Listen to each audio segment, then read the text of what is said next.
नमस्कार विद्यार्थी व पालक मित्रांनो, करिअर मेकिंग गायडन्स यूट्यूब चॅनलमधल्या आपल्या या सर्व काउन्सिलिंग प्रोसेसमधील व्हिडिओंच्या सिरीजमध्ये आपल्या सर्व व्ह्यूअर्स, विद्यार्थी आणि पालकांचे आमच्या टीम करिअर मेकिंग गायडन्सच्या माध्यमातून आपलं सर्वांचं स्वागत करतो। ज्या विद्यार्थ्यांचं सिलेक्शन झालेलं आहे अशा सर्व विद्यार्थ्यांचं हार्दिक अभिनंदन करूया आणि आज जो महत्त्वाचा विषय आहे त्याच्यावरती आपण आज चर्चा करूया, तो म्हणजे महाराष्ट्र स्टेट काउन्सिलिंग प्रोसेसमधील बी ग्रुपचं BMS, BOMS आणि BHMSच्या पहिल्या राऊंडचा रिझल्ट लागलेला आहे। त्याचबरोबर महाराष्ट्र राज्यामधील संपूर्ण 95 कॉलेजेसमधील 15% ऑल इंडिया कोट्याच्या प्रायव्हेट कॉलेजमधील ऑल इंडिया कोट्याचं जे 52,000चं रजिस्ट्रेशन होतं त्याचासुद्धा रिझल्ट लागलेला आहे आणि त्याची रिपोर्टिंगचे टायमिंग आपल्याला जवळपास 18 तारखेपर्यंत आहे। गेल्या 3 दिवसापासून 4 दिवसापासून रिझल्ट आला आणि रिझल्ट आल्यापासून आज कॉलेजवरती आपण जाण्याची जी काही रिपोर्टिंगचे दिवस आहेत ते आपल्याला येत आहेत। उद्या संध्याकाळी 5:30 वाजेपर्यंत 18 सप्टेंबर 2024च्या संध्याकाळी 5:30 आपल्याला रिपोर्टिंग किंवा प्रत्यक्ष ॲडमिशन करण्याची प्रक्रिया आहे। या प्रक्रियेच्या दरम्यान खूप साऱ्या विद्यार्थी, पालक आणि कॉलेज यांच्याशी जे संपर्क होत असताना आमच्यासमोर जे काय अडचणी आल्या त्याच्या संदर्भाचा उकल मी तुमच्यासमोर सांगण्यासाठी आलेलो आहे। वास्तविक रिझल्ट लागायच्या अगोदर किंवा परीक्षेच्या अगोदर म्हणजे परीक्षा झाल्यानंतर रिझल्टपर्यंत सर्वांच्या मनामध्ये आपल्याला खूप छान मार्क्स पडतील अशा प्रकारचा शुभ संकेत सर्वांच्या घरामध्ये आला। त्यानंतर रिझल्ट आला, रिझल्ट आल्यानंतर यावरती कधी नाही त्यापेक्षा जास्त न्यायालयीन प्रक्रिया किंवा डिस्प्यूट किंवा यूट्यूबवरती किंवा सगळ्या चॅनलवरती वगैरे सर्व काही अडचणी निर्माण झाल्या आणि पहिला रिझल्ट डिक्लेअर केला रिझल्ट अगोदरच 10 दिवस डिक्लेअर झाला। त्यानंतर खूप काही शंका कुशंका आल्या। त्यानंतर दुसरा रिवाइज्ड रिझल्ट आला, त्याच्यामध्ये आपल्याला म्हणजे आणखी म्हणजे काही विद्यार्थ्यांचे परत एक्झाम घेतल्यामुळे तुमचा रँक बदलला। त्यानंतर दुसरा रिझल्ट रिवाइज्ड रिझल्ट आला सुप्रीम कोर्टच्या डिसिजननंतर। एवढं सर्व झाल्यानंतर काउन्सिलिंग प्रोसेस सुरू झाली। सुरू झाल्यानंतर सुद्धा खूप लेट झाली। MBBSच्या प्रक्रियेमध्ये बघायला गेलं तर 600पेक्षा जास्त मार्क्स एवढा प्रायव्हेट MBBSचा कट ऑफ महाराष्ट्रामध्ये गेला। तोपर्यंत सुद्धा सर्व काही ठीक होतं, परंतु BMSचा रिझल्ट जोपर्यंत लागत नाही तोपर्यंत सर्वांना आपल्याला खूप चांगल्या प्रकारचं BMSचं कॉलेज मिळू शकेल असं आपल्याला वाटत होतं, परंतु तसं काही होताना दिसलं नाही। 566 किंवा 564पेक्षा जास्त मार्क्स पडणाऱ्या विद्यार्थ्यांना महाराष्ट्र राज्यामध्ये जवळपास AC म्हणजे सर्व साधारणपणे ओपनचा कट ऑफ त्यापर्यंत आला।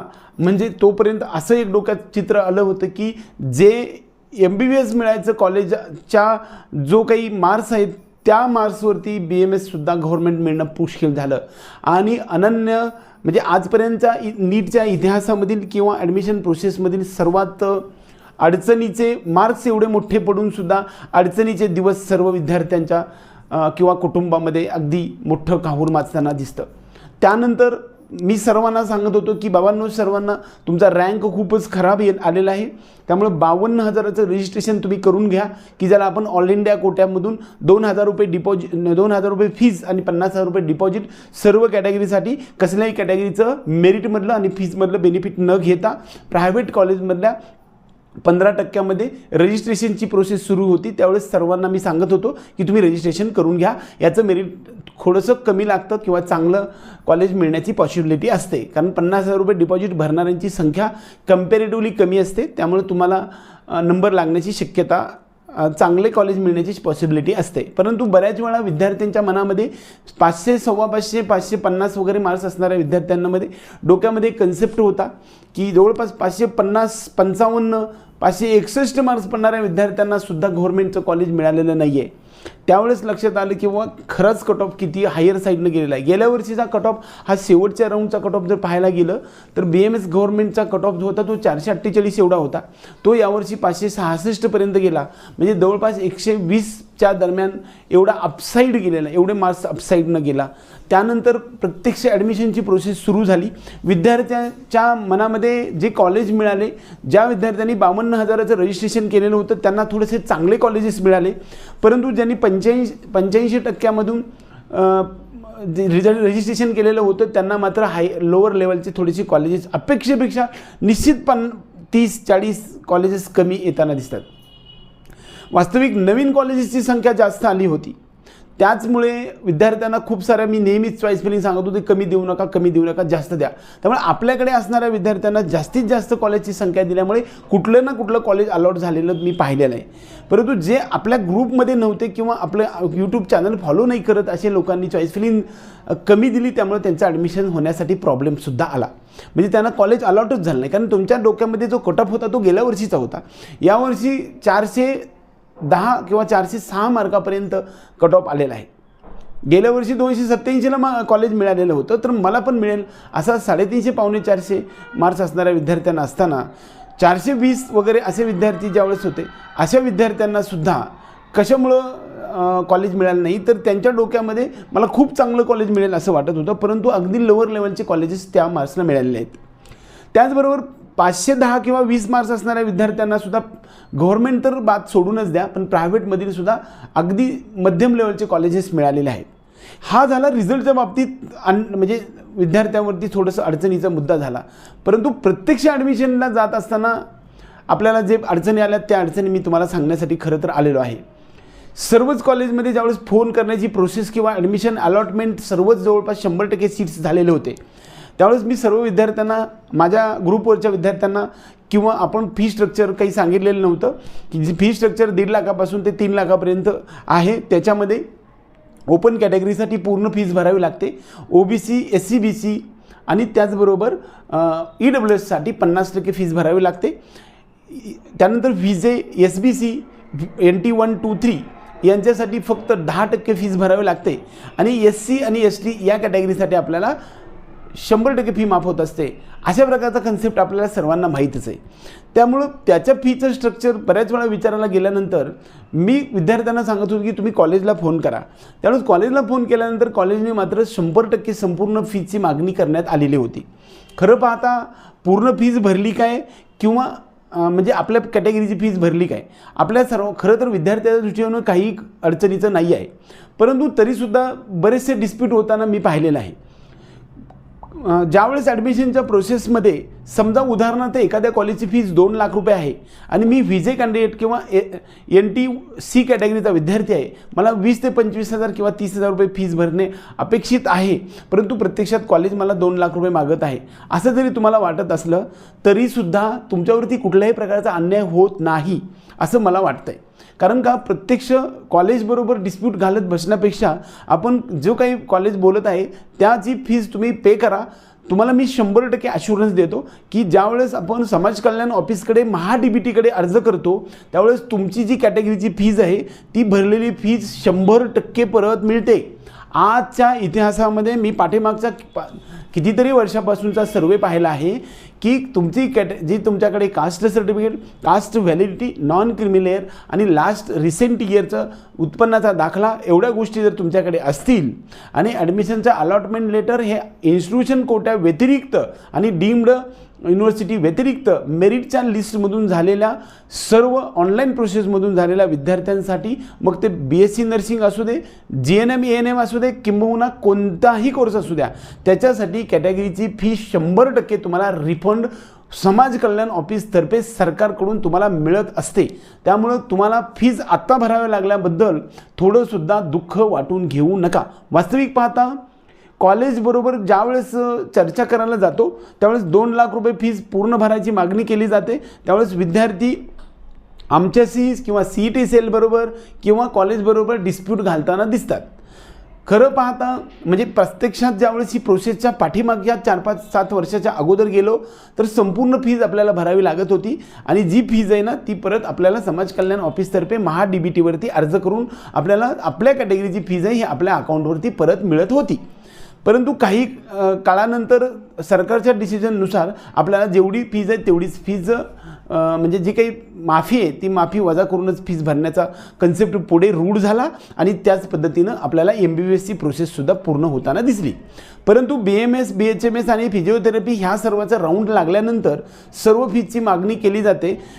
कदाचित कॉलेजनं केल्याबद्दल कॉलेजची ही चूक आहे असं म्हणण्याचं काही कारण नाही, किंबहुना विद्यार्थ्याकडे जर पैसे नसतील तर विद्यार्थ्यांची चूक आहे असं पण मला म्हणता येत नाही.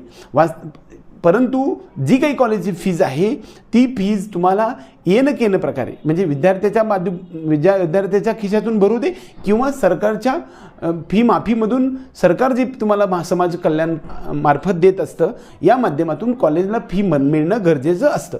बऱ्याच वेळा कॉलेजचे जे नॉर्म्स आहेत त्याच्यामध्ये असणाऱ्या टीचिंग स्टाफ किंवा पेशंट्स किंवा इन्फ्रास्ट्रक्चर किंवा ह्या सर्व प्रोसेससाठी जो एक्सपेन्सेस येतात त्याच्या आधारावर फी रेग्युलेटरी अथॉरिटीने त्यांना फीज आकारून दिलेली असते.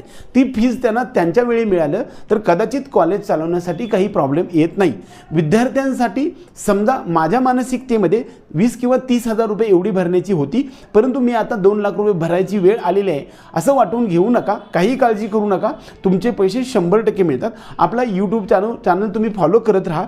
तुम्हाला ज्यावेळेस महाडीबीटीवरती अर्ज करण्याची वेळ येते त्यावेळेस मी तुम्हाला कोणत्या वेबसाईटवरती कसं जायचं असं मी तुम्हाला सांगून तुमची फीस 100% परत मिळण्यासाठी आपण 100% तुमच्यासोबत राहण्याचा प्रयत्न करूया. त्यामुळं आपल्याला मिळालेलं जे ॲडमिशन आहे ते ॲडमिशनचा आनंदच्या पेक्षासुद्धा त्याची पूर्ण फीस भरावी लागते याच्या दुःखामुळे माणसांना ॲडमिशनच्या आनंदाचा व्यसन पडल्यासारखं झालं आहे. असं करून घेऊ नका. फीज हा टॉपिक नगण्य. आपण त्या माध्यमातून शिकणार काय आहे आणि ते शिकून आपल्या आयुष्यभरासाठी वापरणाऱ्या नॉलेजचा आपल्या जीवनामध्ये काय उपयोग करणार आहे याच्यावरती अवलंबून आहे. वास्तविक या संदर्भामध्ये कॉलेज विद्यार्थी आणि कॉलेजची फीज आणि सरकारने दिली जाणारी माफी या संदर्भात मला कसल्याही प्रकारचं भाष्य करायचं नाही. परंतु जे कॉलेज तुम्हाला मिळणार आहे ते कॉलेज आणि त्या कॉलेजमध्ये शिकवलं जाणारं शिक्षण आणि तुमचं पुस्तक आणि अभ्यास याच्यामध्ये तुम्ही चांगल्या पद्धतीनं जर प्रयत्न करत गेला तर आयुष्यभरातल्या मोठमोठी शिखरे तुम्ही 100% पादाक्रांत कराल आणि तुमचं आयुष्य उज्ज्वल आणि संपन्न कराल. याच्याबद्दल मला थोडीसुद्धा शंका वाटत नाही. खूप वेळा विद्यार्थी माझ्याकडे ज्यावेळेस फोन केले जातात त्यावेळेस फीज माझी परत मिळेल का, माझी फीज जप्त होईल का या संदर्भात जी चर्चा केली जाते त्याच्याबद्दल मला थोडंसं अडचण वाटते. खरं सांगायचं म्हटलं तर कोणत्याही सरकारने ठेवलेल्या डिपॉझिट रक्कम जप्त करण्यासाठी दिलेली नाही आहे. तुम्हाला त्याच्यामध्ये रूल्समधले जे काही रेग्युलेशन्स आहेत किंवा जे रूल्स आहेत ते स्ट्रिक्ट फॉलो केले गेले पाहिजे की जेणेकरून तुम्हालाच इतर लोकांनासुद्धा सुविधा चांगल्या पद्धतीने देता यावी लागावी. म्हणून जे डिपॉझिट ठेवलेली मोठी रक्कम सुद्धा फोरफिट होण्याचे जे रूल्स आहेत ते सुद्धा रूल्स तुम्हाला तुमच्याच सोयीसाठी आहेत, तुमच्या सर्वांच्या सोयीसाठी आहेत. त्यामुळं 100% माझं असं म्हणणं आहे की तुम्ही जे काही कॉलेजची मागणी करते ते संपूर्ण प्रोसेस तुम्ही कंप्लीट करून घ्या आणि ॲडमिशनची प्रक्रिया कंप्लीट करून घ्या. तुम्हाला जे कॉलेज मिळाले त्याचा आनंदामध्ये विरजन पडू देऊ नका. तुम्हाला गेलेली फीस परत 100% मिळेल. विद्यार्थ्याच्या पालकालासुद्धा एखाद्या याची फीस भरण्यासाठी आपल्याला दुःख वाटत असतं, परंतु तुम्ही काहीही काळजी करू नका. समाज कल्याण ऑफिसतर्फे महाडीबीटीवरती तुम्ही अर्ज केल्यानंतर तुमची फीस 100% परत येईल. पूर्ण फीस भरावी लागली त्याबद्दल दुःख वाटण्याची थोडीसुद्धा विचार करू नये. एकंदरीत आपला जो कन्सेप्ट आहे तो कन्सेप्ट तुमच्यासमोर पोहोचवण्याचा मी या माध्यमातून प्रयत्न करतो आहे की जेणेकरून तुमच्या ॲडमिशन आनंदीदायी व्हावं. इथून पुढे होणारी प्रोसेस अगदी सुकर आणि सुबक बनावी. कॉलेजचे आणि तुमचे रिलेशन्स चांगले राहावे आणि तुमचे सर्व फीज आहे ती फीज आपल्याला महाडीबीटीच्या पोर्टलवरती जाऊन अप्लाय करून आपल्याला 100% परत मिळेल एवढी मी तुम्हाला या निमित्तानं ॲश्युरन्स देतो. आणि आपल्या सर्व विद्यार्थी आणि पालकांना इथून पुढच्या काउन्सिलिंग प्रोसेसमधील प्रत्येक टप्प्यावरती गायडन्सची ही सिरीज आहे ती आमची अशीच चालू राहील. त्यासाठी आपल्या ह्या व्हिडिओला लाईक करा, त्याचबरोबर आपल्या चॅनलला सबस्क्राईब करून बेल आयकॉन दाबा. एवढंच या निमित्ताने. जय हिंद, जय महाराष्ट्र.